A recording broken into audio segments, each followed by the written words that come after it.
సువార్త అందని ఎన్నో ప్రదేశాలు ఉన్నాయి. ఆ యొక్క ప్రదేశాలకు సువార్త వెళ్ళాలి అని ప్రార్థన చేయండి. 5వదిగా, మీరు ఏ లోకల్ చర్చ్కి వెళ్తూ ఉన్నారో ఆ యొక్క సంఘంను బట్టి ప్రార్థించండి.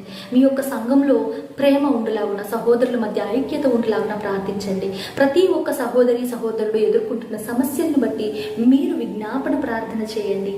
నూతనముగా ఆత్మలు రక్షించబడాలి అని ప్రార్థించండి. నీ యొక్క సంఘ కాపరి వారి యొక్క కుటుంబాన్ని బట్టి ప్రార్థన చేయండి.